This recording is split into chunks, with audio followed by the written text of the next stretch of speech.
गाय या बैल का अकीका दे सकते हैं या नहीं? नहीं देना चाहिए, मुनासिब नहीं है। इसलिए कि अकीका के जानवर में जहां भी हदीस में जिक्र है छोटे जानवर का जिक्र है। बाज़ उलमा ने बड़े जानवर को जायज करार दिया है, मगर दलील के एतबार से उसकी कोई मजबूत दलील नहीं मिलती। जहां पर भी हदीसों में जिक्र है छोटे जानवर का जिक्र है। आप बकरा बकरी कर सकते हैं, भेड़ा भेड़ी कर सकते हैं, दुम्बा वगैरह कर सकते हैं, लेकिन बड़े जानवर का सबूत अकीका में नहीं मिलता है। बरोज़े क़यामत बजुज़ नफ़सी नफ़सी किसे याद आएगी असलम किसी की।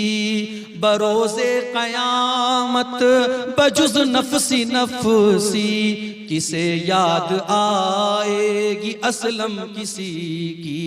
न भूलेंगे जिसको नबी ये मुकर्रम, वो उम्मत नहीं है तो फिर और क्या है। जुबां पर है नाते नबी ये मुकर्रम, ये उल्फत नहीं है तो फिर और क्या है। वो नबी हमसे बड़ी मोहब्बत करते थे मेरे भाई। अल्लाह के नबी फरमाते हैं कि अल्लाह ताला ने हर नबी को एक दुआ ऐसी दी जिसके कबूल करने की गारंटी ले ली, और हर नबी ने अपनी उस दुआ को दुनिया में मांग लिया। अल्लाह के नबी फरमाते हैं कि मैंने अपनी दुआ को संभाल के रखा है। सारे नबियों ने अपनी दुआ को मांग लिया, लेकिन मैंने अपनी दुआ को संभाल के रखा है। किसके लिए? अपने लिए नहीं, अपने परिवार के लिए नहीं, अपने बच्चों के लिए नहीं। शफाअतन ले उम्मती यौमल क़ियामा, मैं क़यामत के दिन अपनी उम्मत के लिए सिफारिश करूंगा। क़यामत के दिन अपनी उम्मत के लिए अल्लाह से गिड़गिड़ा के माफी मांगूंगा। मेरे प्यारे साथियों, उस नबी की कदर करो, उस नबी से मोहब्बत करो, उस नबी की इत्तिबा करो। और इस इलाके के बड़े हरदिल अजीज आलिम दीन शेख तौहीद आलम सलफी हफिज़हुल्लाह के इसरार पर आज की ये तारीख मैंने दी, और अल्हम्दुलिल्लाह बड़ा खूबसूरत प्रोग्राम चल रहा है। मस्जिद की तामीर और तरक्की के लिए इस प्रोग्राम के जरिए चंदा भी हो रहा है। मैं स्टेज पर आया और हमारे बंगला मुकर्रिर अपनी जुबान में अपने अंदाज में चंदा कर रहे थे।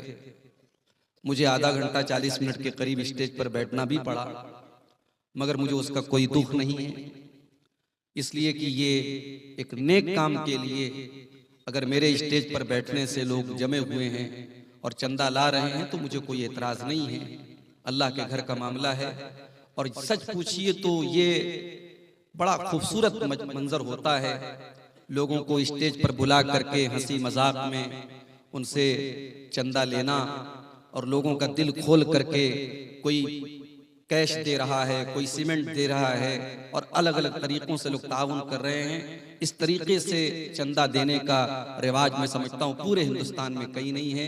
यह आपके सीमांचल की धरती की खासियत है, और ये इस बात की दलील है कि अगरचे ये इलाका बहुत पिछड़ा हुआ है और बहुत खुशहाल लोग नहीं हैं, मगर दीन के लिए, मदरसे के लिए, मस्जिद के लिए देने का जज्बा लोगों के अंदर बहुत है।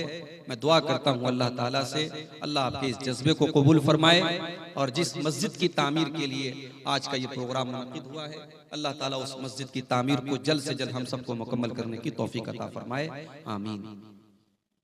मेरे भाइयों, आज की तकरीर में मैं कौन से उन्वान को छेड़ूं, मैं खुद सोच में था। 2 दिन के बाद रमजान शुरू हो रहा है। मैं चाहूं तो रमजान को लेकर के बहुत सारी बातें आपके सामने बोल सकता हूं, मगर मैं समझता हूं कि रमजान पर अपनी अपनी मस्जिदों में जुमा के खुतबे में आप तमाम हजरात ने कुछ ना कुछ जरूर सुना, उस पर बहुत ज्यादा मुझे बोलने की जरूरत नहीं। बस एक बात कहना चाहूंगा, रमजान के मुताल्लिक सिर्फ एक बात कहना चाहूंगा। मेरे भाइयों, अल्लाह ताला ने रमजान की शक्ल में हमें और आपको एक मौका और दिया है।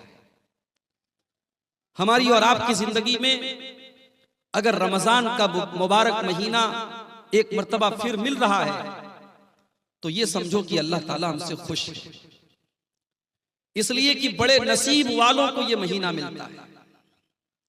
हमें से बहुत सारे लोग जो हमसे अच्छे रहे होंगे, हमसे नेक रहे होंगे, लेकिन हमसे आज वो जुदा हो गए, हार्ट अटैक आ गया, किडनी फेल हो गई, कोई बीमारी आ गई, कोई हादसा हो गया। अल्लाह को प्यारे, हमें और आपको अल्लाह ताला ने जिंदगी अता की है और हमारी जिंदगी में एक रमजान और आ रहा है। और अब ये रमजान आने के बाद 29 दिन या 30 दिन का ये महीना आए और चला जाए और हमारे ऊपर कोई फर्क ना पड़े, तो मेरे भाइयों हमसे बड़ा बदनसीब कोई नहीं होगा। इसलिए कि अल्लाह के नबी ने 3 लोगों का नाम लेकर के बद्दुआ की और आपने बद्दुआ की है और हजरत जिब्रील अलैहिस्सलाम ने आमीन कही। नबियों का सरदार बद्दुआ करे जुमा के दिन मिंबर पे चढ़कर और फरिश्तों का सरदार आमीन कहे, तो क्या उस बद्दुआ के कबूल होने में जरा कोई शक हो सकता है मेरे भाई? अल्लाह के नबी मिंबर की सीढ़ियों पर चढ़ते हैं, पहली सीढ़ी पर आपने कदम रखा, फरमाया रगीमा अनफु रजुलिन ज़ुकिरतु इंदहु फलम युसल्ली अलैया।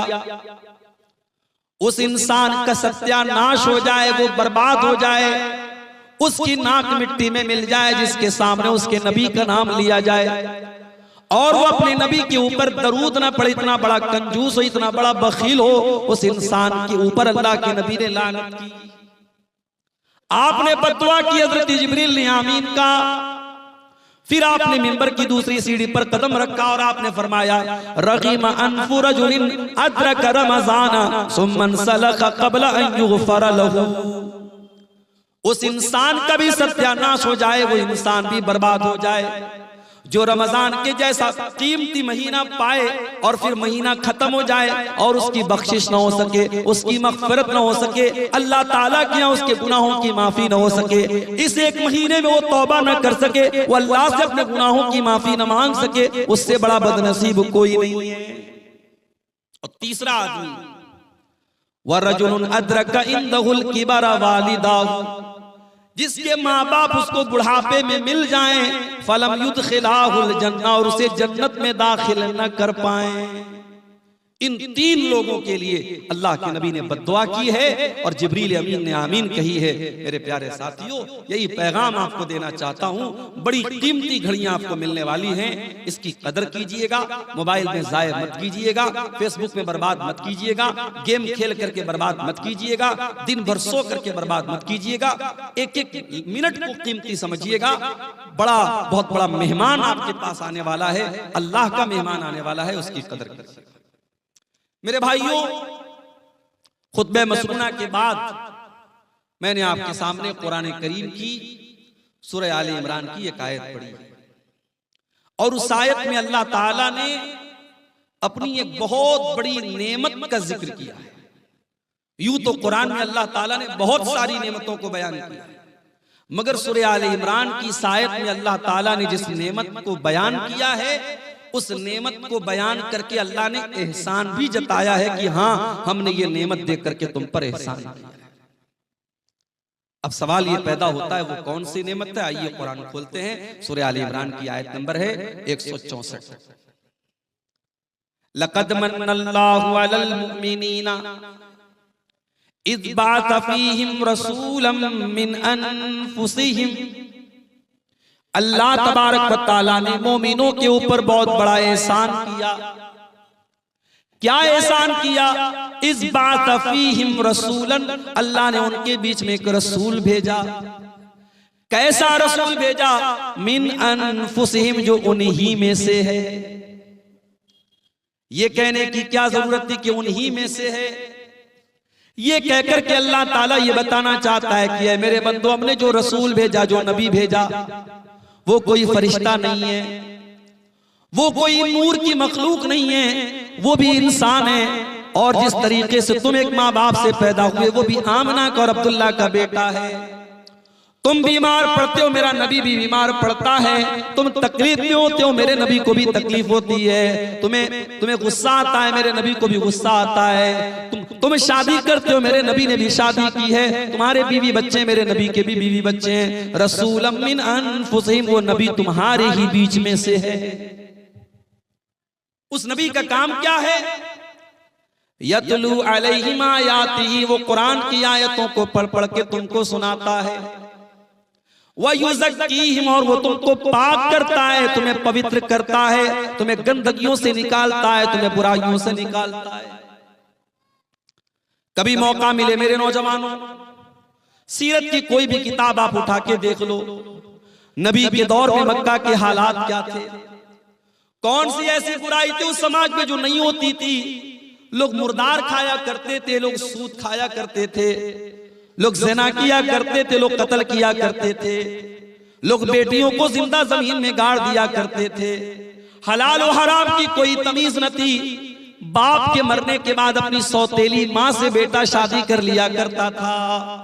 औरतें जानवरों की तरह मार्केट में बिका करती थी। निकाह करने का अजीब व गरीब तरीका उनके समाज में राइज था। पर्दा नाम की कोई चीज न थी, हया नाम की कोई चीज न थी। खाने काबा का तवाफ करते थे नंगे होकर के, मादरजाद नंगे होकर के खाने काबा का तवाफ करते थे।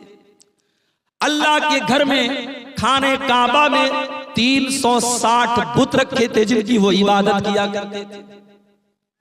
हज भी करते थे, तवाफ भी करते थे, लब्बैक भी पढ़ते थे, मगर देसी घी में मिलावट किया करते थे। जब लब्बैक पढ़ते थे तो क्या कहते थे? लब्बैक अल्लाहुम्मा लब्बैक ला शरीक लक इल्ला शरीकन तमलिकुहु व मा मलक। कहते थे अल्लाह मैं हाजिर हूँ, अय अल्लाह मैं हाजिर हूँ, अय अल्लाह तेरा कोई शरीक नहीं है सिवाय एक शरीक के जिसको तूने अपना शरीक बनाया है और जिसका तू मालिक है। यानी वो अल्लाह के साथ दूसरों को शरीक भी किया करते थे। मुख्तलिफ किस्म की बुराइयां उनके अंदर थी। अल्लाह के नबी दुनिया में आए और आपने उन बुराइयों को खत्म किया। वयुज़क्कीहिम, वो नबी तुम्हें पाक करने के लिए आए हैं, वो तुम्हें गंदगियों से निकालने के लिए आए हैं। वयुअल्लिमुहुमुल किताब वल हिकमा, और वो तुम्हें किताब और हिकमत की तालीम देने के लिए आए हैं। वो नबी तुम्हारे लिए टीचर बनकर के आए हैं, वो नबी तुम्हारे लिए मुअल्लिम बनकर के आए हैं। अफसोस की बात है हमारा नबी तो टीचर बनकर के आया, हमारा नबी तो पढ़ाने वाला लिखाने वाला बनकर के आया, हमारा नबी तो किताबों हिकमत की तालीम लेकर के आया। और उस नबी के मानने वाले आज पूरे भारत में सबसे ज्यादा जाहिल मौजूद हैं। आज पूरे भारत में लिटरेसी में और तालीम में सबसे पीछे अगर कोई कौम है तो मुसलमान कौम है। न हम दीन के हैं न दुनिया के।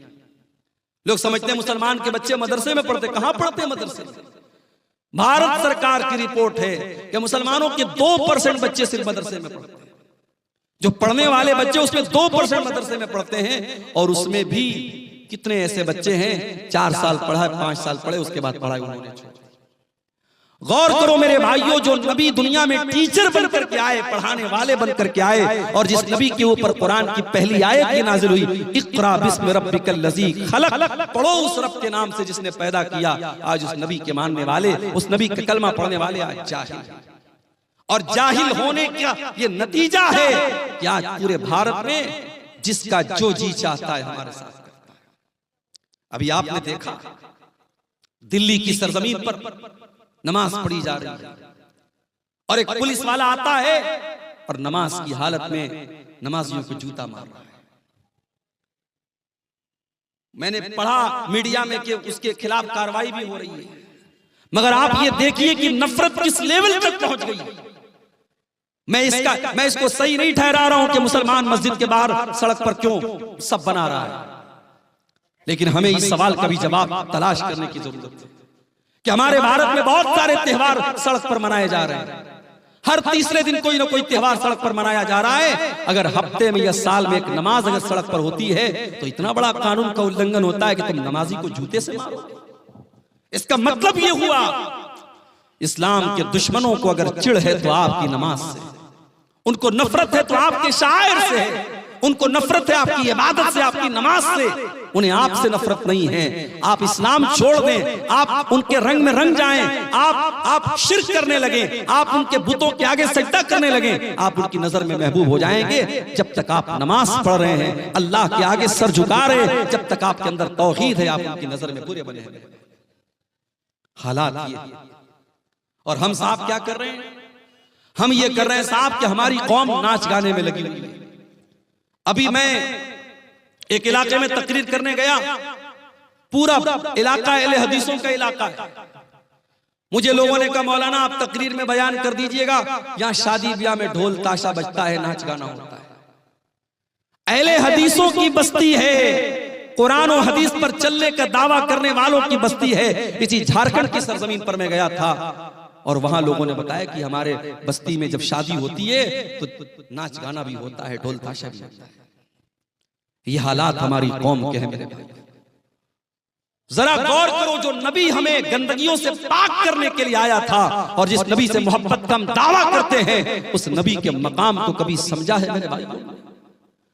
वयुज़क्कीहिम वयुअल्लिमुहुमुल किताब वल हिकमा, हमने तुमको जो नबी दिया है वो तुम्हें पवित्र करने के लिए, पाक करने के लिए आया है, तुम्हें कुरान सिखाने के लिए आया है, तुम्हें हदीस सिखाने के लिए आया है। व इन कानू मिन क़ब्ल लफ़ी ज़लालिन मुबीन, उस नबी के आने के पहले तुम खुली हुई गुमराही में थे। एक सहाबी अल्लाह के नबी के पास आते हैं, अय अल्लाह के नबी, मैंने इस्लाम लाने के पहले बहुत सारे गुनाह किए हैं। अय अल्लाह के नबी, क्या मेरे गुनाह सब के सब तौबा से माफ हो जाएंगे? आपने फरमाया अत-तौबतु तादिमु मा क़ब्लहा, तौबा से पहले तुमने जितने गुनाह किए थे, सच्ची तौबा करने के बाद सारे गुनाह माफ हो जाएंगे। अय अल्लाह के नबी, मैंने अपने हाथों से अपनी बेटी को जिंदा जमीन में गाड़ा था, मैंने अपनी बेटी को दफन किया था, अपनी बेटी को, अपनी मासूम बच्ची को अपने हाथों से कत्ल किया था, उसको गड्ढे में डाला था, उसको कब्र में जिंदा डाल दिया था। अय अल्लाह के नबी, क्या मेरा ये गुनाह भी अल्लाह ताला माफ कर देगा? सहाबी बयान कर रहे हैं, आंखों से आंसू बह रहे हैं, अपनी मासूम बच्ची को याद करके रो रहे हैं। नबी अकरम की आंखों में भी आंसू आ गए। आपने फरमाया, ऐ मेरे सहाबी, अल इस्लामु यहदिमु मा क़ब्लहु व तादिमु व तौबतु तादिमु मा क़ब्लहा, इस्लाम लाने के पहले तुमने जो गुनाह किए थे, इस्लाम लाने के बाद वो सारे के सारे माफ हो जाएंगे, और तौबा करने से पहले तुमने जो गुनाह किए थे, तौबा करने के बाद सब माफ हो जाएंगे। नबी अकरम तो इन रस्म और रिवाज को खत्म करने आए थे। जिस समाज में बेटियां पैदा होती थी तो समाज के लिए कलंक मानी जाती थी। बेटी पैदा होती थी, बेटी के बाप का चेहरा काला पड़ जाता था। अल्लाह ताला ने कुरान में नक्शा खींचा है, वइज़ा बुश्शिरा अहदुहुम बिल उन्सा ज़ल्ल वजहुहु मुस्वद्दन व हुवा कज़ीम, जब उसको बशारत सुनाई जाती थी तेरे घर में बेटी पैदा हुई है, तो बाप का चेहरा काला पड़ जाता था। यतवारा मिनल कौमि मिन सूइ मा बुश्शिरा बिही, वो अपनी कौम को अपना चेहरा नहीं दिखाता था। अयुमसिकुहु अला हुनिन यदुस्सुहु फित तुराब, कि क्या कहूं, अगर इस बेटी को पालता हूं तो समाज में जलील होना पड़ेगा, और दूसरा रास्ता यह कि अपनी बेटी को जिंदा जमीन में गाड़ दूं। वो जिंदा जमीन में गाड़ देते थे। मेरे नबी ने आकर के बताया कि नहीं, बेटी जमीन में गाड़ने वाली चीज नहीं है, बेटी तो रहमत होती है, बेटियां तो अनमोल होती है।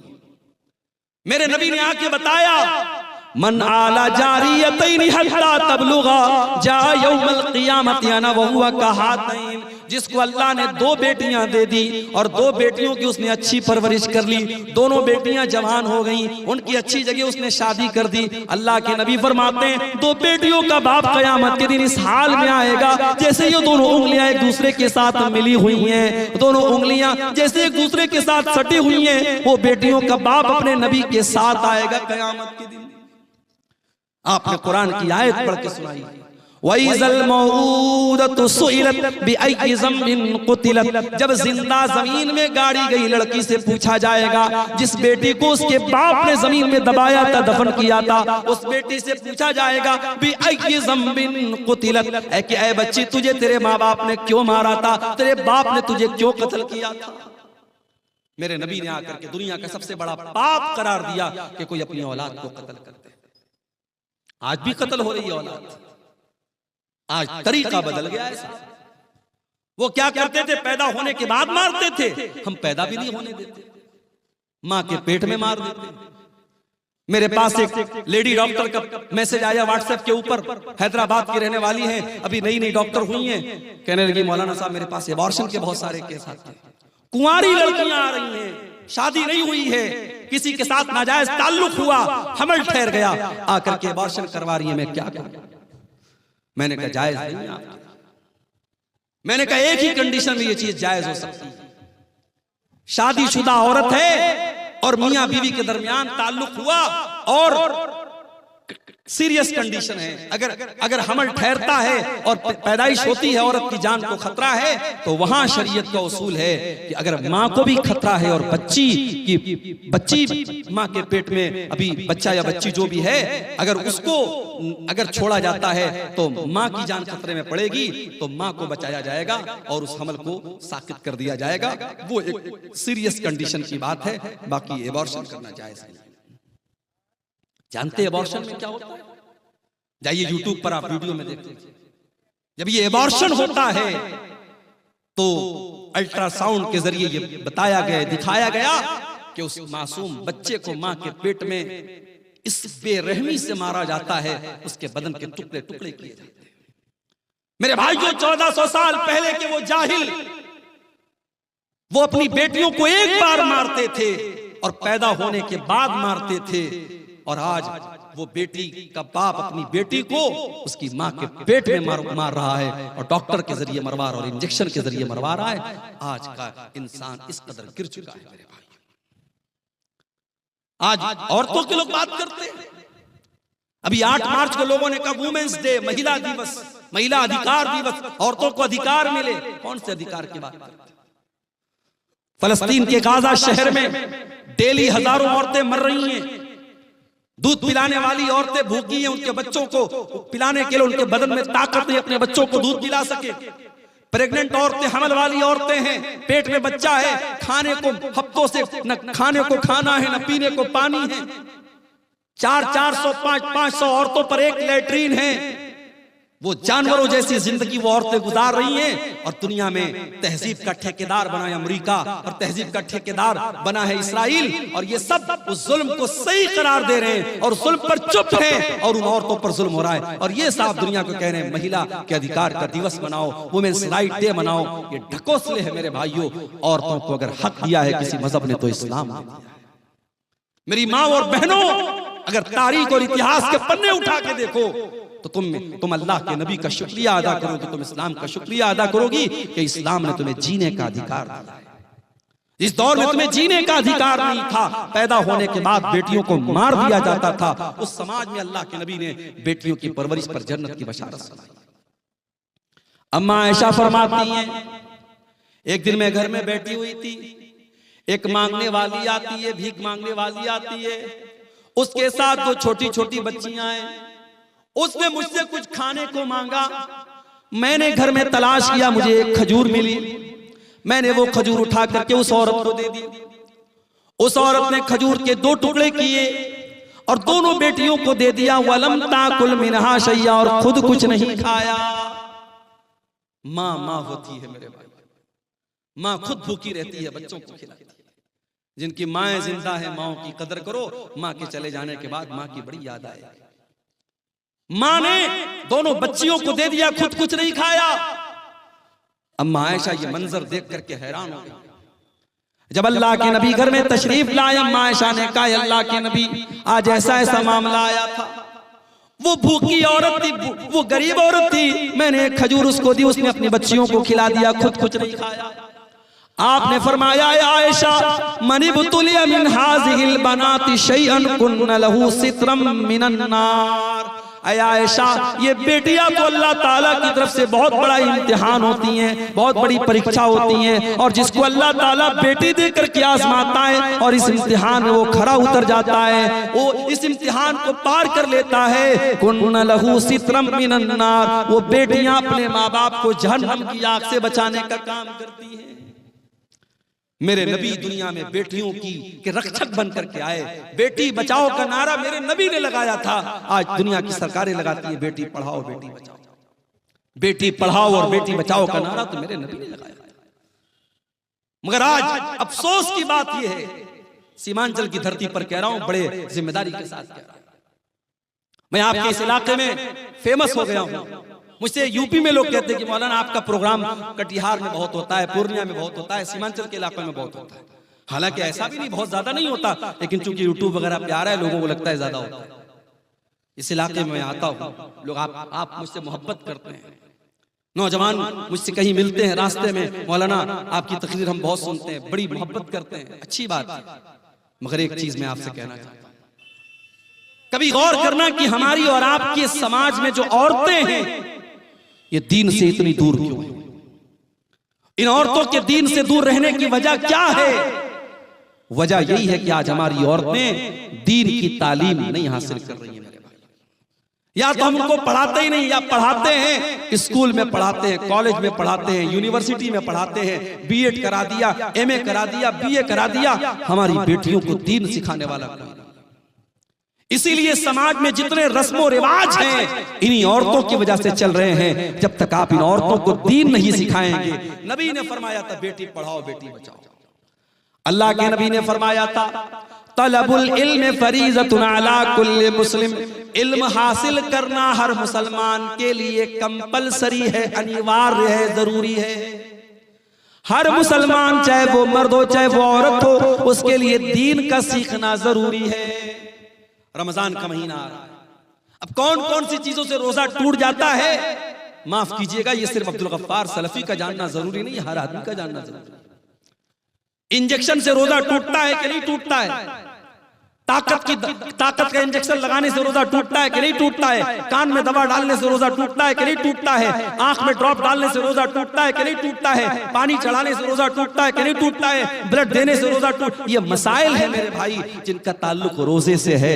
आपको जानना चाहिए, आपको अपने उलमा से पूछना चाहिए। अल्लाह के नबी ने फरमाया तलबुल इल्म फरीज़तुन अला कुल्li मुस्लिम, इल्म का हासिल करना हर मुसलमान के ऊपर फर्ज है। तो जिस तरीके से लड़कों को और मर्दों को दीन सीखना जरूरी है, उसी तरीके से औरतों को दीन सीखना जरूरी है। ये 1400 साल पहले ये नारा मेरे नबी ने लगाया था, बेटी बचाओ बेटी पढ़ाओ।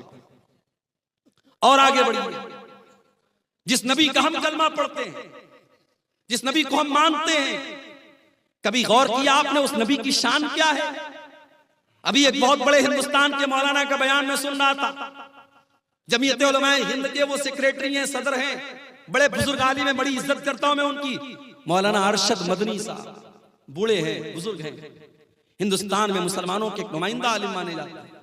उनका एक बयान में सुन रहा था, अपने तलबा को नसीहत कर रहे थे कि उलमाए देवबंद ने जो कह दिया है उसको पत्थर की लकीर समझ के उसको पकड़ लो, कहीं और मत जाना। क्या ये तासुब नहीं है मेरे भाई? क्या ये तासुब नहीं है कि आपने अपने उलमाए देवबंद को और अपने उलमा को मासूम का दर्जा दे दिया कि जो उन्होंने कह दिया वो पत्थर की लकीर है? अहले हदीस अगर खिलाफ है तो इसी के खिलाफ है मेरे भाई। अहले हदीस का यही दावा है कि अगर दुनिया में कोई ऐसी हस्ती है जो मासूम है तो वो हस्ती है जनाब मोहम्मद रसूलुल्लाह सल्लल्लाहु अलैहि वसल्लम।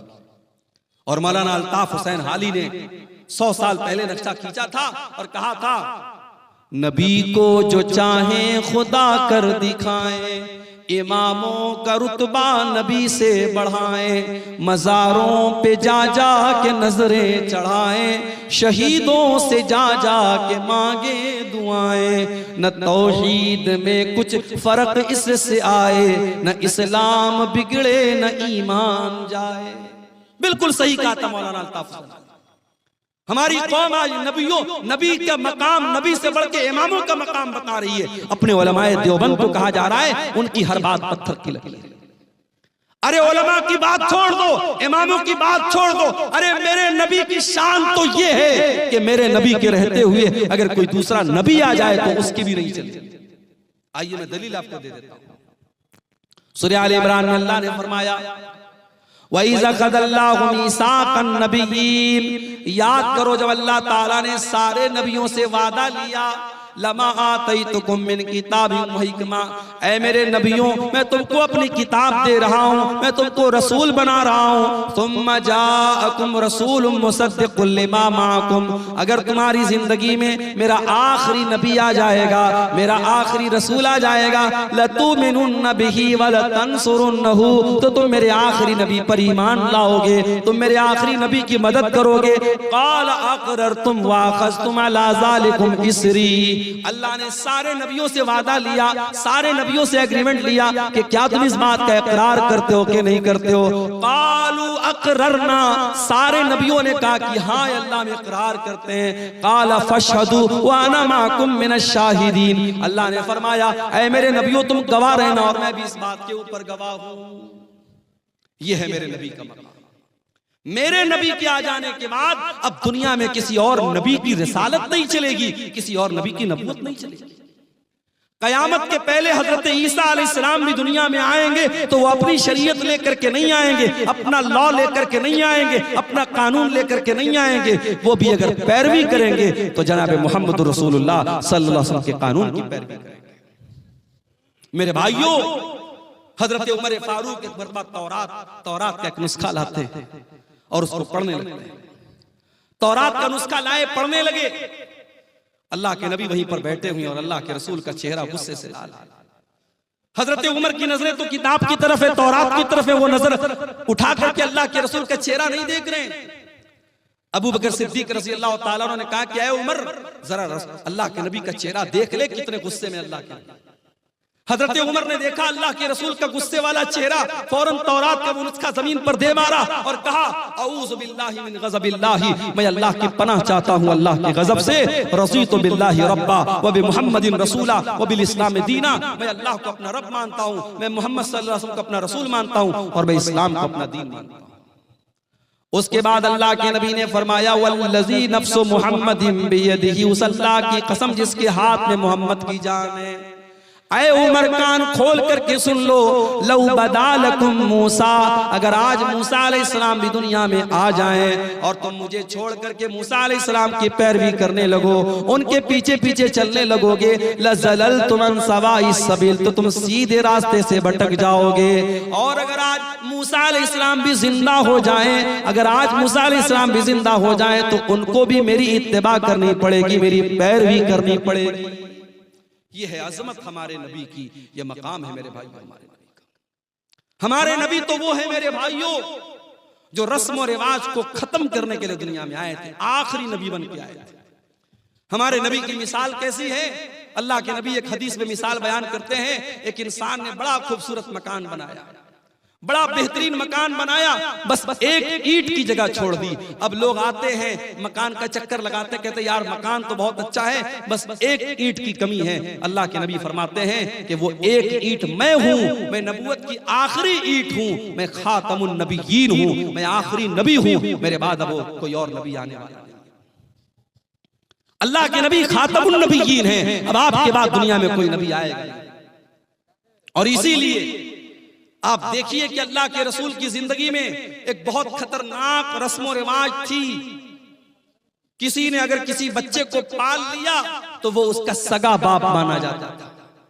अभी मेरे पास एक साहब का कॉल आया कि मैंने बेटे को पाला है, मुझे औलाद नहीं हो रही थी, बच्चे को पाला है, तो ये तो पता है कि बच्चे के बाप की जगह जब निकाह पढ़ा जाएगा तो मेरा नाम नहीं बल्कि उसके बच्चे के बाप का नाम लिया जाएगा। लेकिन मैं ये पूछना चाह रहा था कि आधार कार्ड बनवाना है, पैन कार्ड बनवाना है, क्या उस पर मैं अपना नाम दे सकता हूं? मैंने कहा भाई ये देख लो, आप अगर टेक्निकल मजबूरी है, आधार में अगर आप अपना नाम ही दे सकते हैं, बच्चे के ओरिजिनल बाप का नाम नहीं दे सकते, मजबूरी है तो अलग बात है। शरीयत तो यही कहती है कि आपको ओरिजिनल बाप का नाम देना पड़ेगा। बच्चे को पाल लेने से आप बच्चे के बाप नहीं बन जाते, शरीयत का कायदा तो यही है। इसीलिए मुसलमानों के यहाँ बच्चों को गोद लेना बहुत मुश्किल टफ मामला है, इसलिए कि इस्लाम बच्चे को गोद लेने पर उसके ओरिजिनल बाप का ही नाम उसके नाम के साथ लगाया जाएगा, पालने वाले का नाम नहीं चलेगा। इस्लाम ने बड़ी सख्ती के साथ इस बात को हुक्म दिया है। अल्लाह के नबी ने हजरत जैद को बेटे की तरह पाला था और इतनी मोहब्बत से पाला था कि लोग जैद इब्न हारिसा को जैद बिन मोहम्मद कहने लगे, अल्लाह के रसूल का बेटा कहने लगे। और हजरत जैद की शादी जब हजरत ज़ैनब के साथ हुई और मियां बीवी में जब अच्छी तरीके से निभा नहीं हो पाया और हजरत जैद ने अपनी बीवी को तलाक दे दिया, अल्लाह ने हुक्म दे दिया, ऐ मोहम्मद सल्लल्लाहु अलैहि वसल्लम, आप हजरत ज़ैनब की इद्दत पूरी हो जाने के बाद उनसे निकाह कर लें। गौर करो मेरे भाइयों, उस जमाने के रिवाज के हिसाब से हजरत ज़ैनब अल्लाह के नबी की बहू लगती थी, हजरत जैद की बीवी थी, आपकी बहू लगती थी उस जमाने के रिवाज के हिसाब से। और अल्लाह ताला की तरफ से यह हुक्म दिया गया कि आप ज़ैनब से निकाह कर लीजिए। अल्लाह के नबी घबराने लगे, लोग मुझे ताना मारेंगे, लोग मुझे बुरा भला कहेंगे, मैं क्या जवाब दूंगा? अल्लाह ने फरमाया या अय्युहन नबी ला तुतिल काफिरीन वल मुनाफिकीन, ऐ नबी आप काफिरों की पैरवी न करें, मुनाफिकों की पैरवी न करें। ऐ नबी, अल्लाह ने जो हुक्म दिया आप उस हुक्म को मान ले। व तख्शन्नास वल्लाहु अहक्कु अन तख्शा। ऐ नबी, आपको लोगों से डरने की जरूरत नहीं है, आपको अल्लाह से डरना है, अल्लाह से डरिया। नबी ने शादी कर हजरत ज़ैनब बिन्त जहश से, अल्लाह के नबी ने, जब उन्होंने उनकी तलाक हो गई, इद्दत पूरी हो गई, अल्लाह के नबी ने शादी कर ली। अब जैसे ही शादी हो गई, अब अल्लाह के नबी के ऊपर मुनाफिकीन की तरफ से एतराज होने लगा, यहूदियों की तरफ से एतराज होने लगा। साहब, इन्होंने तो अपनी बहू से निकाह कर लिया। अब जरा गौर करना मेरे भाइयों, जब ये एतराज होने लगा कि अल्लाह के नबी ने अपनी बहू से निकाह कर लिया है, अल्लाह ताला ने कुरान में अपने नबी का डिफेंस किया और कुरान में अल्लाह ने आयत नाजिल की, मा काना मुहम्मदुन अबा अहदिम मिर रिजालिकुम। ओ लोगो, मोहम्मद सल्लल्लाहु अलैहि वसल्लम तुम में से किसी मर्द के बाप नहीं है। उनकी औलाद तो जितने उनके बेटे पैदा हुए सब बचपन में इंतकाल कर गए। जब उनका कोई बेटा जवान ही नहीं हुआ, तो जब वो किसी मर्द के बाप नहीं है तो फिर उनकी बहू कहां से आ गई? जब वो किसी मर्द के बाप नहीं है, उनके सारे बच्चे बचपन में इंतकाल कर गए, तो तुम ये क्यों कहते हो उन्होंने अपनी बहू से निकाह किया? उनका दूसरा एतराज ये था कि चलो ठीक है, इन्होंने निकाह कर लिया ज़ैनब से, और ज़ैनब इनकी 5वीं बीवी थी, और सारे मुसलमानों को ऑर्डर था कि 4 से ज्यादा शादी नहीं कर सकते, और अल्लाह के नबी की ये 5वीं बीवी थी। इस पर भी लोगों ने एतराज किया कि सबके लिए अलग कानून, इनके लिए अलग कानून क्यों है? अल्लाह ने उसका भी जवाब दिया, वलाकिर रसूल अल्लाह, ये अल्लाह के रसूल हैं, ये तुमसे पूछ करके निकाह नहीं करेंगे। इनको अल्लाह ने इजाजत दी है, इसलिए इन्होंने ज़ैनब से निकाह किया है। आम मुसलमानों के लिए अलग हुक्म है और नबी के लिए अल्लाह की तरफ से अलग हुक्म है, तुम्हें एतराज करने का कोई हक हासिल नहीं है। तीसरा एतराज ये किया गया कि अगर अपनी बहू से निकाह कर भी लिया जमाने के रस्म रिवाज को तोड़ने के लिए, तो ये काम कोई और भी कर सकता था, इन्होंने क्यों किया? ये रस्म तो किसी और के जरिए भी तोड़ी जा सकती थी, ये रस्म अल्लाह के रसूल के जरिए क्यों तोड़ी गई? अल्लाह ने फरमाया, व खातमन नबीयीन, मेरा नबी आखिरी नबी बन करके आया। जब मेरा नबी रस्म रिवाज को नहीं तोड़ेगा तो कौन तोड़ेगा? मेरे नबी तो रस्म रिवाज को तोड़ने ही के लिए दुनिया में आए थे। ये अलग बात है, वो नबी रस्म रिवाज को तोड़ने के लिए आए थे। उस नबी के उम्मती आज रस्म रिवाज को तोड़ने वाले नहीं बल्कि बढ़ाने वाले, बढ़ा रहे हम रस्म रिवाज को। शादी के पहले अभी आपने देखा एक बहुत बड़ी शादी हो रही है गुजरात के जामनगर शहर में। मुंबई और गुजरात के बहुत बड़े उद्योगपति घराने में शादी हो रही है, और शादी में 9 अरब रुपये खर्च हो चुके। अभी ये शादी के पहले के फंक्शन में 9 अरब रुपये खर्च हो चुके। और ऐसा नहीं कि ये सिर्फ उनके दूसरे मजहब के लोगों में हो रहा है, मुसलमानों का भी बहुत बुरा हाल है। कलकत्ता के मटिया बुर्ज में मैं गया था, वहां लोगों ने मुझे बताया कि बहुत करोड़पति अरबपति मुसलमान ने अपनी लड़की की शादी की, तो कई किलो उसने सोना अपनी बेटी को जहेज में दिया था। किलोग्राम नहीं, किलो में उसने अपनी बेटी को जेवरात से लाद दिया था अपनी बेटी को। कई शादी हो रही है तो जितने बाराती आ रहे हैं सब बारातियों को सूट दिया जा रहा है, सारे बारातियों को सोने की अंगूठी दी जा रही है। ये मुसलमानों क्या भी ये हाल हो रहा है मेरे भाई? आपके सीमांचल के इलाके में क्या जहेज की रस्म नहीं है? क्या हल्दी की रस्म नहीं है? क्या औरतें सिंदूर नहीं लगा रही हैं? क्या बिंदी नहीं लगा रही हैं? बंगाल में आप चले जाएं तो कहीं फर्क करना मुश्किल हो जाता है कि ये लड़की, ये औरत मुसलमान है या गैर मुस्लिम। जो नबी रस्म रिवाज को तोड़ने के लिए आए थे, जो नबी हमें रस्म रिवाज की बेड़ियों से आजाद करने के लिए आए थे, आज अफसोस की बात यह है उस नबी का कलमा पढ़ने के बावजूद और उस नबी से मोहब्बत का दावा करने के बावजूद आज हम रस्म रिवाज की बेड़ियों में जकड़े हुए हैं, और न जाने कौन कौन सी रस्म रिवाज में हम पड़े। एक शादी में मैं गया बनारस में, हमारे खानदान में रिश्तेदारी में शादी थी, मैं गया तो शादी के पहले लड़की वाले बहुत सारा सामान तैयार करते हैं, लड़के वाले दुल्हन के लिए, बहू के लिए। तो उसमें देखा कि साहब दुल्हन के लिए एक सुहाग की पुड़िया तैयार हो रही है। वो कुछ सामान थे, कुछ जड़ी बूटियां वगैरह थी। मैंने पूछा ये क्या है? कहने लगे सुहाग की पुड़िया है। मैंने कहा इसमें क्या क्या है? पता लगा उसमें वो है जो बाल में लगाते हैं, सिंदूर है, बिदिया है। मैंने कहा ये क्या है? कहने लगे सुहाग की पुड़िया है। माफ करना मेरे भाइयों, इस्लाम में कोई सुहाग की पुड़िया नहीं है। इस्लाम में एक शादीशुदा औरत के लिए सुहाग की कोई निशानी नहीं। बाज औरतें समझते चूड़ी पहनना ये सुहाग की निशानी है, कुंवारी लड़की भी चूड़ी पहन सकती है। और ये सिंदूर लगाना और ये बिंदिया लगाना तो बिल्कुल मुशरिकाना और शिरकिया चीज है, ये तो नहीं करना चाहिए। और ये जो मंगलसूत्र पहनती हैं कि ये साहब ये सुहाग की निशानी, ये भी गैर मुस्लिमों का तरीका है, इस्लाम से इसका कोई ताल्लुक नहीं। इस्लाम में सुहाग की कोई निशानी नहीं है। सुहाग की बस एक निशानी है, शौहर के दिल में बीवी की मोहब्बत, बीवी के दिल में शौहर की मोहब्बत। या साहब शादी में सुहाग की गुड़िया दी जा रही है। शादी के पहले एक रस्म होती है हल्दी की रस्म। कहीं कि आपने देखा होगा हल्दी की रस्म में बाकायदा जितनी लड़कियां हैं सब पीले रंग का कपड़ा पहने हुए। सावन का महीना आता है, सावन के महीने में पीले रंग का कपड़ा और पीले रंग की चूड़ियां मुसलमान औरतें पहनती हैं। धनतेरस का त्योहार आता है, बिहार में मैंने पटना में देखा कि मुसलमान औरतें मार्केट से सामान खरीद रही हैं। मैंने पूछा ये क्या हो रहा है? कहने लगे मुसलमान भी धनतेरस के दिन ये मान्यता है, लोगों का ये मानना है कि धनतेरस के दिन कुछ ना कुछ जरूर खरीदना चाहिए, चाहे एक झाड़ू ही खरीदा जाए तो गैर मुस्लिमों के साथ मुसलमान भी धनतेरस के दिन कुछ ना कुछ जरूर खरीदते हैं। क्या है मेरे भाई, ये फजूल की रस्में, ये जाहिलाना रस्में। और आज भारत में दूसरे लोगों के साथ रह रहे करके उनके कल्चर से हमने एडॉप्ट कर ली, हासिल कर ली, और हमारे कल्चर में भी वो चीजें शामिल हो गई। हमारे नबी तो रस्म और रिवाज को तोड़ने के लिए आए थे। हमारे नबी की शान तो ये है, हमारे नबी का मकाम तो ये है कि जब आप मेराज के सफर पे गए तो बैतुल मुक़द्दस में सारे नबियों की मौजूदगी में अगर इमामत किसी ने कराई है, सारे नबियों का इमाम अगर कोई बना है तो जनाब मोहम्मद रसूलुल्लाह सल्लल्लाहु अलैहि वसल्लम बने। सारे नबियों को आपने नमाज पढ़ाई, और जब आप दुनिया में तशरीफ लाए और आपने मक्का के काफिरों को बताया कि मैं रातों रात मैं खाने काबा से मस्जिद अक्सा तक गया और वहां से मैंने सातों आसमान की सैर की, तो मक्का के काफिरों ने कहा कि ऐ मोहम्मद हम तुम्हारी बात को कैसे सच मान लें? जो सफर करने में हमको 2 महीना लगता है, तुम कह रहे हो तुम रातों रात हो करके चले, हम कैसे मान लें? तो कुछ काफिरों ने अल्लाह के नबी का इम्तिहान लेने के लिए कहा कि ऐ मोहम्मद ये बताओ कि तुम बैतुल मुक़द्दस गए थे?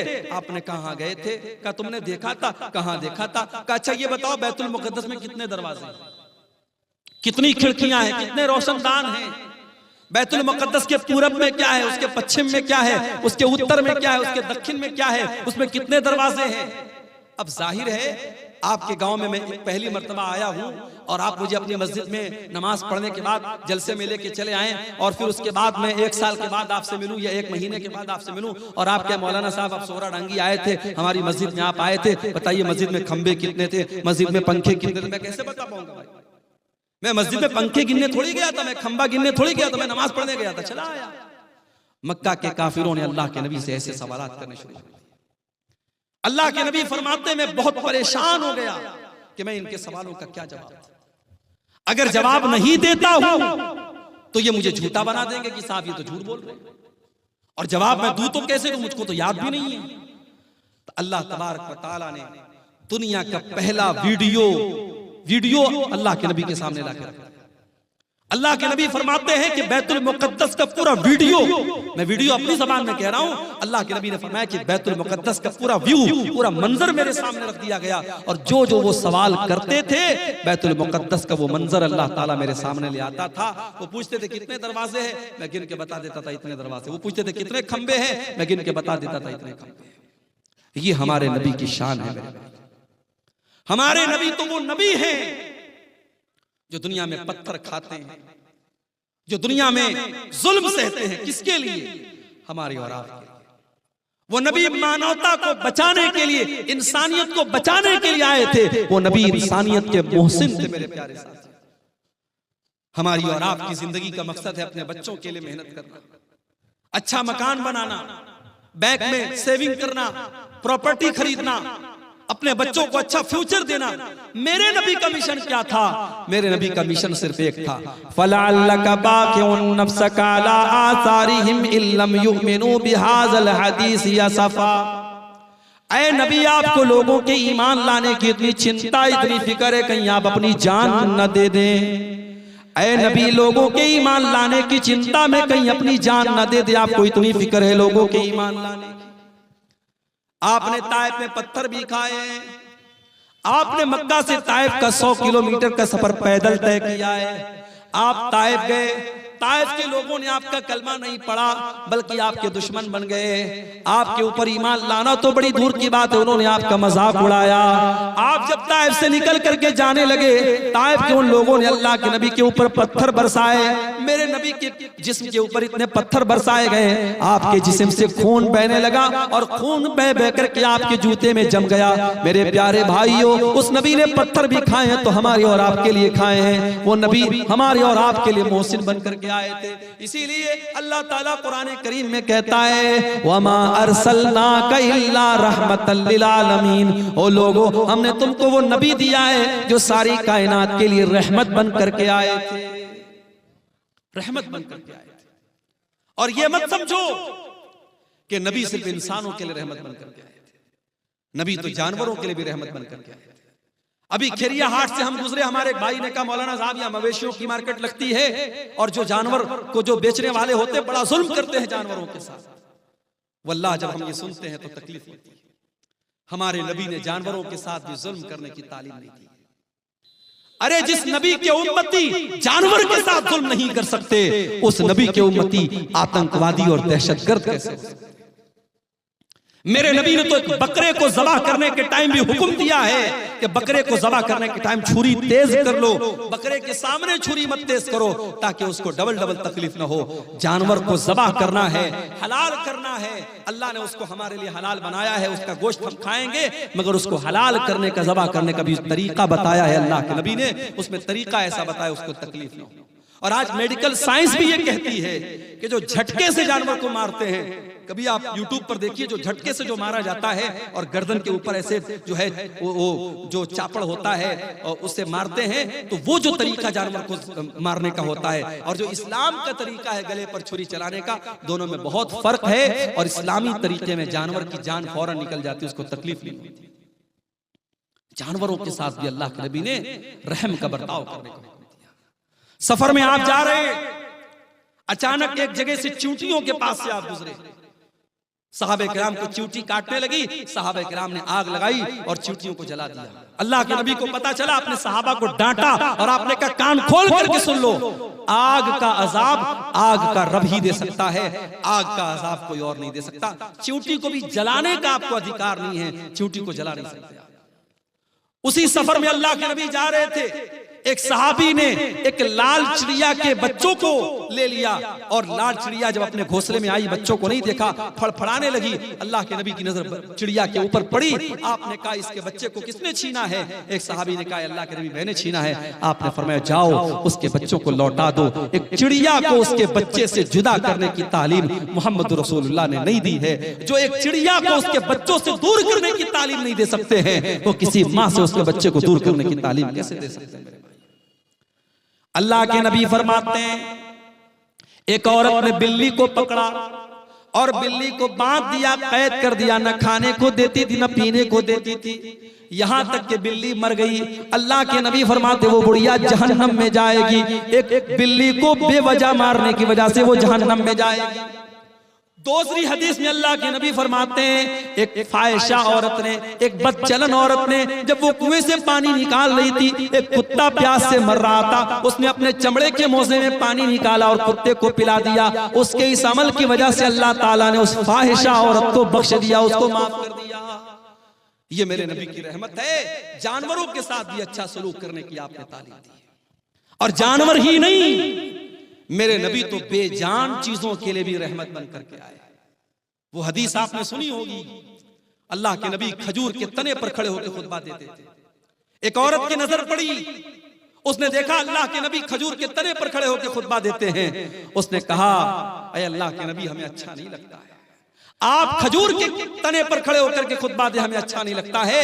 उस औरत का बेटा बढ़ई का काम करता था, उसने कहा अल्लाह के नबी मैं अपने बेटे से कह करके एक बेहतरीन मिंबर आपके लिए बनवा दूंगी। पता ये चला कि आपके उलमा और आपके रहनुमा अगर तकलीफ में और मुसीबत में हैं तो आप ये मत कह के पल्ला झाड़ दीजिए कि साहब हमसे क्या मतलब है। अगर आपके उलमा को जरूरत है आपकी तो आप उनकी मदद कीजिए। सहाबे किराम अपने नबी को अगर देखते थे कि यहाँ मेरे नबी को किसी चीज की जरूरत है तो सहाबे किराम अपने नबी की मदद करते थे। यहाँ हालात क्या है? लॉकडाउन लगा, मस्जिदों में पढ़ाने वाले इमाम और मदरसे में प्राइवेट पढ़ाने वाले टीचर 5,000 10,000 जिनकी तनख्वाहें थी, लॉकडाउन में उनकी तनख्वाहें बंद हो गई। मस्जिद की कमेटी ने कह दिया मौलवी साहब हमारे पास पैसा नहीं है, मदरसे वालों ने कह दिया हमारे पास बजट नहीं है। कितने मदरसे में पढ़ाने वाले मौलवियों को मैं जानता हूं, उन्होंने कर्जे ले लेकर के लॉकडाउन का टाइम गुजारा। कितने मस्जिदों के इमाम को मैं जानता हूं, उन्होंने लोगों के सामने हाथ फैला करके अपना काम चलाया मेरे भाई। और आज जब लॉकडाउन खत्म हो गया और जिंदगी नॉर्मल हो गई, उन्हीं मौलवियों ने और उन्हीं इमामों ने ये तय कर लिया कि आज के बाद हम मदरसे में नहीं पढ़ाएंगे, हम की कोई छोटी मोटी दुकान कर लेंगे, कोई छोटा मोटा बिजनेस कर लेंगे, कोई कारोबार कर लेंगे, मगर हम ये गुलामी की जिंदगी नहीं गुजारेंगे, ये गुलामी की जिंदगी नहीं बसरेंगे। मेरे भाइयों, अपने इमामों का, अपने उलमा का ख्याल रखो। नबी के दौर में अल्लाह के नबी लकड़ी के तने पर खड़े होकर खुतबा दे रहे हैं, औरत देखती है, कहती है अल्लाह के नबी हमसे देखा नहीं जाता है, मेरा बेटा बढ़ई का काम करता है, मैं मिंबर ला करके तैयार करके आपको दे दूंगी। अगला जुमा आया, खुतबे जुमा के लिए अल्लाह के नबी मस्जिद में आए, देखा मिंबर आके रखा हुआ है और खजूर का तना कोने में पड़ा हुआ है। अल्लाह के प्यारे नबी मिंबर के ऊपर चढ़े खुतबा देने लगे। हदीस के अल्फाज है, बुखारी की रिवायत है, फसाहतिन नखला, खजूर के तने से रोने की आवाज आने लगी, खजूर के तने से रोने की आवाज आने लगी। अल्लाह के नबी मिंबर से उतरे और उस खजूर के तने को अपने सीने से लगाया।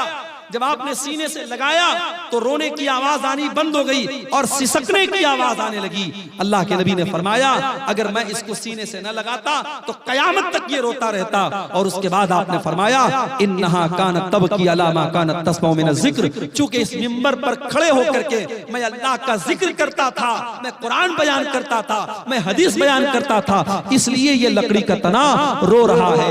मेरे प्यारे साथियों, मेरे नबी उस लकड़ी के तने के लिए रहमत बन करके आए थे।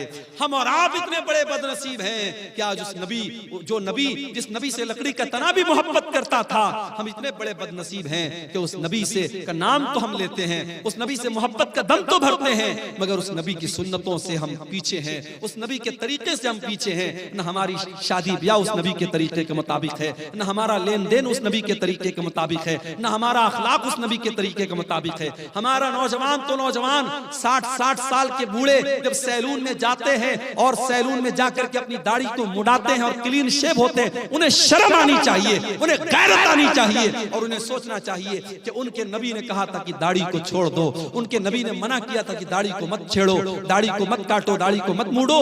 जिस नबी ने दाढ़ी को छोड़ने का हुक्म दिया था, आज उस नबी के उम्मती सैलून में जाकर के दाढ़ी साफ करवा रहे हैं। जिस नबी ने सारी जिंदगी पाक दामनी की जिंदगी गुजारी थी, जो नबी इतने हयादार थे कि अल्लाह के नबी के बारे में सहाबा कहते हैं कि कुंवारी लड़की से भी ज्यादा आप शर्मीले थे, आज उस नबी के मानने वाले और उस नबी का कलमा पढ़ने वाले बेशर्म होते चले जा रहे हैं, बेगैरत होते चले जा रहे हैं। इस कौम की लड़कियों को देख लो, इस कौम के लड़कों को देख लो, आज बेहया होते चले जा रहे हैं। मेरे प्यारे साथियों, उस लकड़ी के तने को भी अपने नबी से मोहब्बत थी। अगर हमें मोहब्बत होती तो हम भी उस नबी के तरीके पर चलते और आगे बढ़ेंगे।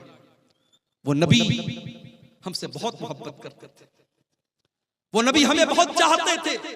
अल्लाह ने कुरान में फरमाया लक़द जाअकुम रसूलुम मिन अनफुसिकुम अज़ीज़ुन अलैहि मा अनित्तुम हरीसुन अलैकुम बिल मुमिनीना रऊफुर रहीम।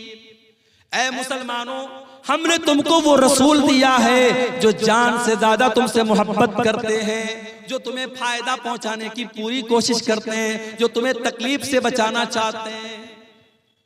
अल्लाह के नबी की सीरत में आप ये वाक़यात देखें, मिसवाक से आप कितनी मोहब्बत करते थे। इंतकाल के पहले भी आपने हजरत आयशा के भाई अब्दुर्रहमान के हाथ में मिसवाक देखी, हजरत आयशा को इशारा किया, हजरत आयशा ने अपने भाई से मिसवाक को लिया, अपने दांतों से नरम किया। अल्लाह के नबी ने अपने आखिरी टाइम भी मिसवाक किया है। मिसवाक से इतनी मोहब्बत करते थे अल्लाह के नबी, उसके बावजूद आपने अपनी उम्मत की आसानी के लिए क्या फरमाया, लौला अन अशुक्का ला उम्मती ला अमरतुहुम बिस्सिवाक इंदा कुल्ली सलाह। अगर मैं अपनी उम्मत के लिए परेशानी न समझता, अगर मैं अपनी उम्मत के लिए मुसीबत ना समझता तो मैं मिसवाक को कंपलसरी कर देता, जरूरी कर देता। लेकिन अगर मैं मिसवाक को जरूरी कर देता मेरी उम्मत परेशानी में पड़ जाती, इसलिए मिसवाक को आपने जरूरी करार नहीं दिया। तरावी की नमाज को देखो मेरे भाइयों, पहले दिन अल्लाह के नबी ने तरावी पढ़ाई तो थोड़े से साहब आए, दूसरे दिन आपने तरावी पढ़ाई तो आधी मस्जिद भर गई, तीसरे दिन आपने तरावी की नमाज पढ़ाई तो पूरी मस्जिद भर गई, चौथी रात आप नहीं आए। जब फजर की नमाज में आप आए, आपने फरमाया मैं जानबूझ करके नहीं आया, ऐ मेरे साहबा इस नमाज को लेकर के तुम्हारा जज्बा मैंने देखा, तुम्हारा शौक मैंने देखा, खशीत अन तुफरज़ अलैकुम, मैं डर गया कि कहीं तरावी की नमाज तुम्हारे लिए फर्ज न हो जाए। उस नबी ने चौथे दिन तरावी की नमाज नहीं पढ़ाई ताकि तरावी की नमाज फर्ज न हो जाए। मेरे भाइयों, वो नबी हमसे इतनी मोहब्बत करते थे, हमारी आसानी चाहते थे वो नबी। मेराज के सफर में आप गए, 50 टाइम की नमाज आपको मिली, आप वापस आए, मूसा अलैहिस्सलाम से मुलाकात हुई, मूसा अलैहिस्सलाम ने कहा कि ऐ मोहम्मद सल्लल्लाहु अलैहि वसल्लम कितना आपको क्या हुक्म मिला अल्लाह ताला की तरफ से? कहा कि 50 टाइम की नमाज मिली। कहा कि आपकी उम्मत नहीं पढ़ पाएगी, मैंने बनी इसराइल को आजमाया है, मैंने तजर्बा किया है, बनी इसराइल को मैंने बहुत आजमाया है, आपकी उम्मत 50 टाइम की नमाज नहीं पढ़ पाएगी, आप जाइए अपने रब से कम करवाइए।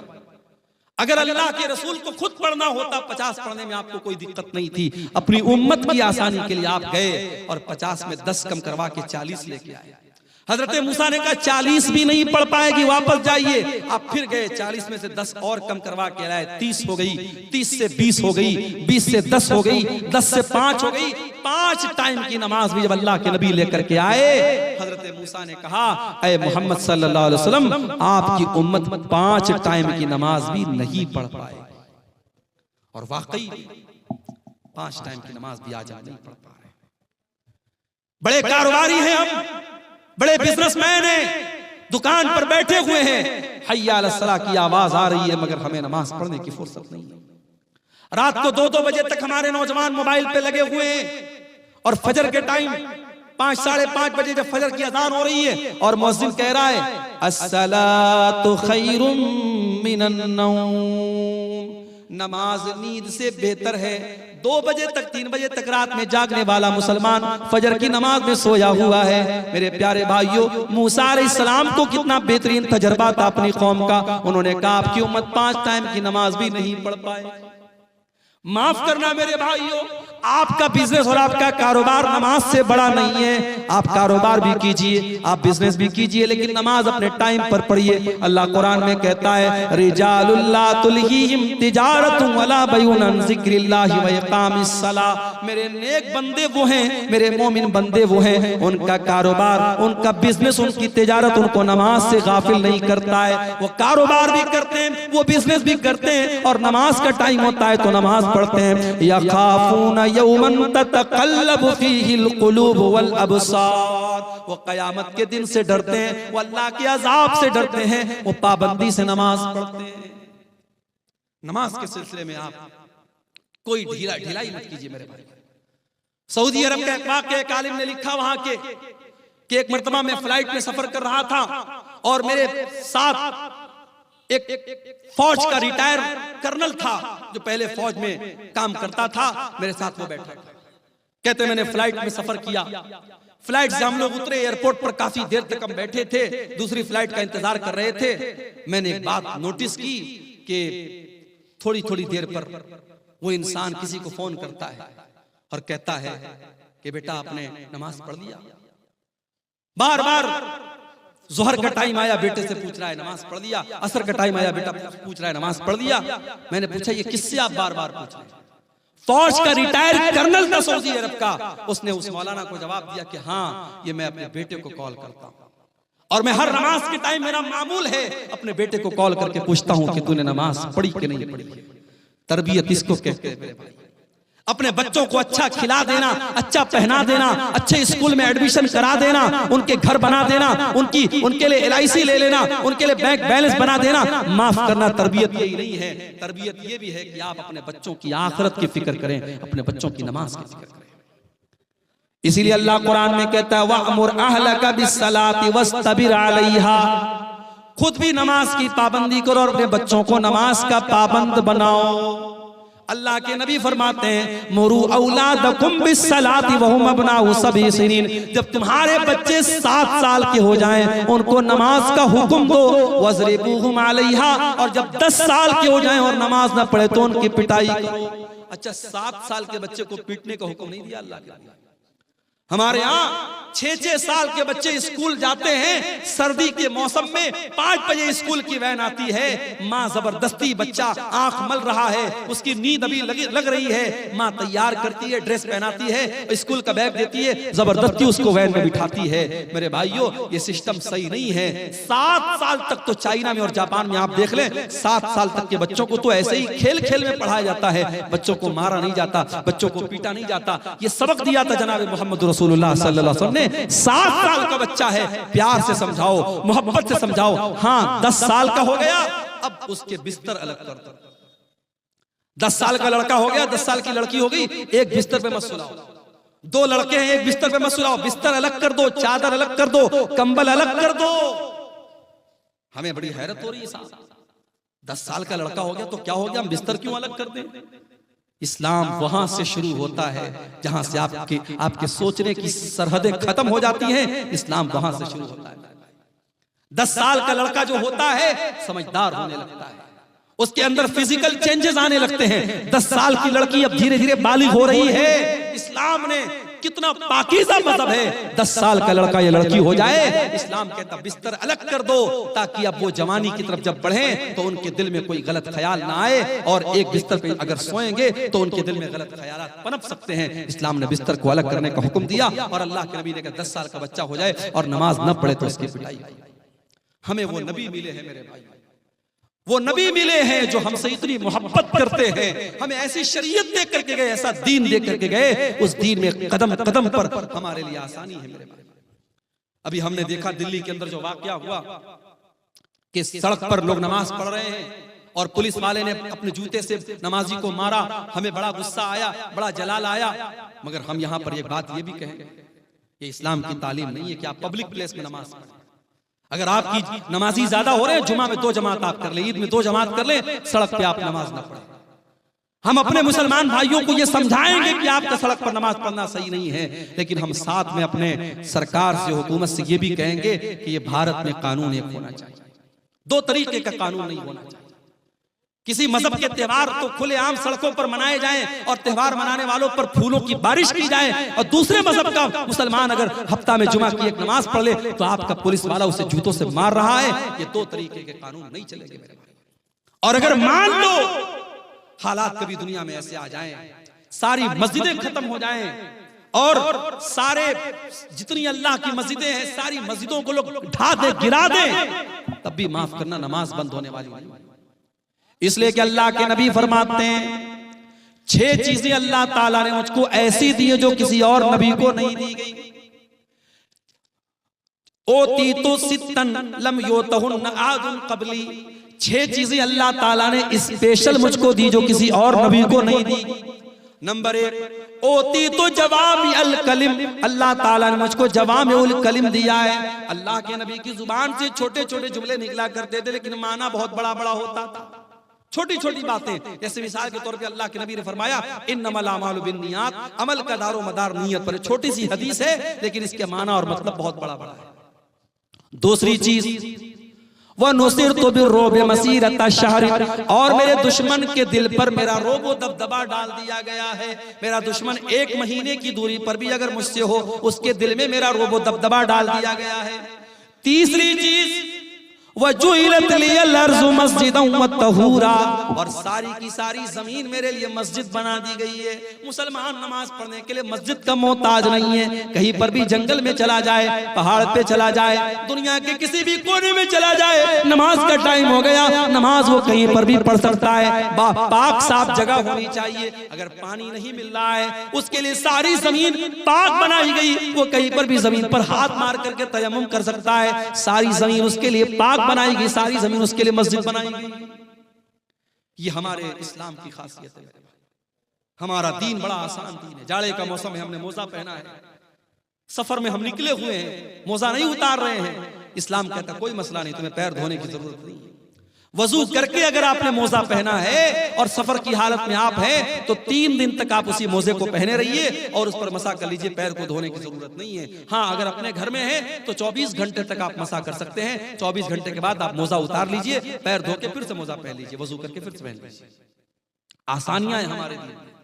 सफर में हम निकले, अभी हमारे कटिहार के बाद अहबाब हैं, कल हम लोग यहाँ से जुमा पढ़ के जामताड़ा गए थे, 350 किलोमीटर दूर गए थे, सफर में निकले हैं, नमाज का टाइम हुआ, हम 4 रकात वाली नमाज को 2 रकात पढ़ेंगे, सुन्नत पढ़ने की जरूरत नहीं है, फजर की सुन्नत पढ़ेंगे, बाकी कोई सुन्नत पढ़ने की जरूरत नहीं है, 4 रकात वाली को 2 रकात पढ़ेंगे, जोहर और असर को इकट्ठे पढ़ लेंगे, मगरिब और इशा को इकट्ठे पढ़ लेंगे। आसानियां हैं कदम कदम पर हमारी शरीयत में। मेरे प्यारे साथियों, यही बात है जो अल्लाह कुरान में कह रहा है, लक़द जाअकुम रसूलुम मिन अनफुसिकुम अज़ीज़ुन अलैहि मा अनित्तुम, हमने तुमको वो नबी दिया है जो तुम्हें जान से ज्यादा प्यार करता है। औरत प्रेग्नेंट है, रोजा रखेगी, बच्चे को तकलीफ पहुंचेगी, बच्चे को दूध पिला रही है, रोजा रखेगी, बच्चे को दूध नहीं पिला सकती है, इस्लाम कहता कोई मसला नहीं है, औरत बाद में रोजा पूरा कर लेगी, इस्लाम उसको कज़ा करने का और बाद में रोजा पूरा करने का हुक्म देता है।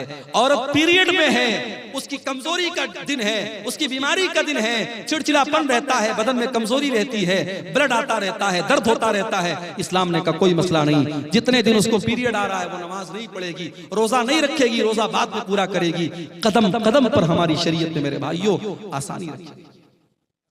वो नबी हमारी आसानी का बड़ा ख्याल रखते थे और वो नबी हमसे बहुत मोहब्बत करते थे। वो रातों को उठ करके हमारे लिए रोया करते थे। मेरे भाई, मेरे नबी रात को उठ करके दुआ किया करते थे, अल्लाह मेरी उम्मत का क्या होगा, और अल्लाह ताला अपने नबी को तसल्ली देता था कि आप अपनी उम्मत के लिए परेशान मत होइए, हम आपकी उम्मत के बारे में आपको खुश कर देंगे। शायर ने कितनी सच्ची बात कही है, सलाम उस पर जो उम्मत के लिए रातों को रोता था, सलाम उस पर जो फर्शे खाक पर जाड़े में सोता था, सलाम उस पर कि जिसके घर में चांदी थी न सोना था, सलाम उस पर कि टूटा बोरिया जिसका बिछौना था।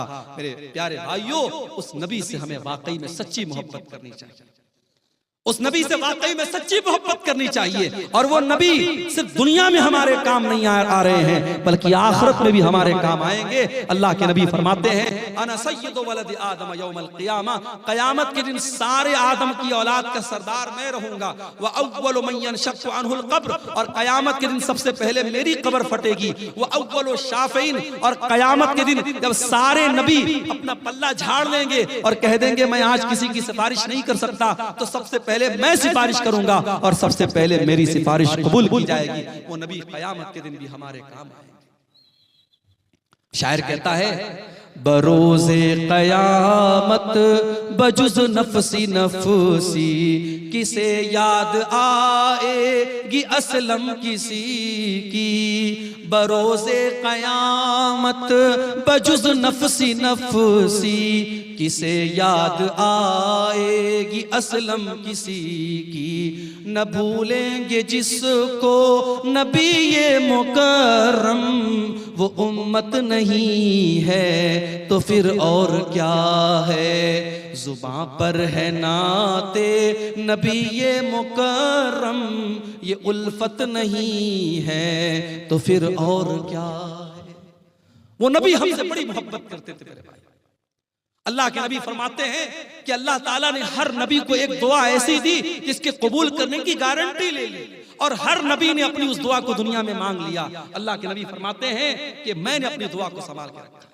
सारे नबियों ने अपनी दुआ को मांग लिया, लेकिन मैंने अपनी दुआ को संभाल के रखा है। किसके लिए? अपने लिए नहीं, अपने परिवार के लिए नहीं, अपने बच्चों के लिए नहीं। शफाअतन लि उम्मती यौमल क़ियामा, मैं क़यामत के दिन अपनी उम्मत के लिए सिफारिश करूंगा, क़यामत के दिन अपनी उम्मत के लिए अल्लाह से गिड़गिड़ा के माफी मांगूंगा। मेरे प्यारे साथियों, उस नबी की कदर करो, उस नबी से मोहब्बत करो, उस नबी की इत्तिबा करो, उस नबी की इताअत करो। और मेरे भाइयों, ये हमारे मौलाना तौहीद साहब ने एक पर्ची दी है, इस पे कुछ सवालात हैं, मैं इनको जवाब दे करके मैं बात खत्म करूंगा, क्योंकि हमारे एक बंगला मुकर्रर भी मौजूद है और 3 बजने वाले हैं। मैं इन सवालों को मुख्तसर तौर पे जवाब दे के बात खत्म करता हूं। एक सवाल आया है, क्या अकीका के जानवर के लिए दता होना जरूरी है? जरूरी नहीं है, दता हो तो बेहतर है, लेकिन जानवर अकीका का जो है वो दता होना शर्त नहीं है। अगर बच्चा मरा हुआ पैदा हो तो उसका जनाजा पढ़ेंगे या नहीं, इस मसले में उलमा का इख्तिलाफ है। अल्लामा अलबानी की जो तहकीक है वो ये है कि चूंकि बच्चा जो होता है 4 महीने का जब हो जाता है, 120 दिन का, तो उसके अंदर रूह डाल दी जाती है। माँ के पेट में बच्चा जब 4 महीने का होता है, उसके अंदर रूह डाल दी जाती है। इसलिए 4 महीने के बाद जब भी वो पैदा होगा, अगर वो जनाजा पढ़ने, अगर वो गुस्ल देने लायक होगा तो गुस्ल देंगे और कफनाएंगे और जनाजा भी पढ़ेंगे। और यही बात ज्यादा मजबूत समझ में आती है दलील की रोशनी में। तो बेहतर यही कि उसका जनाजा पढ़ेंगे। अगर कोई नहीं पढ़ता है तो कोई गुनाह की बात नहीं है, लेकिन दलील की रोशनी में ज्यादा मजबूत बात यही है। क्या गैर मुस्लिम का रुपया मस्जिद में लगा सकते हैं? लगा सकते हैं, मगर एक शर्त है। अगर वो गैर मुस्लिम कोई ऐसा कारोबार करता है जो पूरा का पूरा हराम कारोबार है, तो वो पैसा फिर हम मस्जिद में नहीं लगाएंगे, उसको मना कर देंगे, भाई तुम्हारा पैसा हम नहीं ले सकते। लेकिन ऐसा बहुत कम होता है। गैर मुस्लिमों के यहाँ भी हलाल बिजनेस भी होते हैं, हराम बिजनेस भी होते हैं। तो अगर मिक्स आमदनी है तो हम वो ले सकते हैं। इसकी दलील क्या है? नबी के दौर में मक्का के काफिरों ने अल्लाह के घर को, खाने काबा को बनाया था आपस में चंदा करके, लेकिन वो लोग भी खाने काबा की बड़ी इज्जत करते थे, तो उन्होंने हलाल आमदनी से ही बनाया था। तो अल्लाह के नबी ने जब खाने काबा को फतह किया, तो आपने खाने काबा को ये कह के गिरा नहीं दिया कि वो उनकी आमदनी से बना है, उनके चंदे से बना है। आपने उस बिल्डिंग को बरकरार रखा। तो ये अमल इस बात की दलील है कि गैर मुस्लिम का चंदा भी हम ले सकते हैं। शर्त ये है कि उसकी आमदनी है हलाल आमदनी भी शामिल हो। अगर मुकम्मल हराम की आमदनी है तो फिर हम उसका चंदा नहीं लेंगे। गाय या बैल का अकीका दे सकते हैं या नहीं? नहीं देना चाहिए, मुनासिब नहीं है। इसलिए कि अकीका के जानवर में जहां भी हदीस में जिक्र है, छोटे जानवर का जिक्र है। बाज़ उलमा ने बड़े जानवर को जायज करार दिया है, मगर दलील के एतबार से उसकी कोई मजबूत दलील नहीं मिलती। जहां पर भी हदीसों में जिक्र है, छोटे जानवर का जिक्र है। आप बकरा बकरी कर सकते हैं, भेड़ा भेड़ी कर सकते हैं, दुम्बा वगैरह कर सकते हैं, लेकिन बड़े जानवर का सबूत अकीका में नहीं मिलता है। क्या सरदार के पास फितरा जमा करके क्या करेंगे? इसको तकसीम करेंगे। देखिए, फितरा के सिलसिले में हदीस में सिर्फ इतना आता है कि हर मुसलमान पर, चाहे वो मर्द हो, चाहे वो औरत हो, चाहे वो बच्चा हो, चाहे वो जवान हो, फितरा फर्ज है। नबी के दौर में इसकी एक इज्तिमाई शक्ल होती थी। लोग अल्लाह के नबी के पास जमा करते थे और वहां से वो गरीबों को दिया जाता था। तो आज अगर आप वो शक्ल अपना रहे हैं, अपने सरदार के पास इकट्ठा कर रहे हैं और वहां से वो गरीबों को दिया जा रहा है, बहुत अच्छी बात है। हाँ, तो कोई हर्ज की बात नहीं, इसमें कोई दिक्कत की बात नहीं है, इज्तिमाई शक्ल में दिया जा सकता है। शर्त यह है कि उसका, देखिए, ज़कात एक अलग चीज होती है। फितरा की रकम हम सिर्फ फुकरा और मसाकिन को दे सकते हैं। फितरा की रकम मस्जिद में नहीं दे सकते।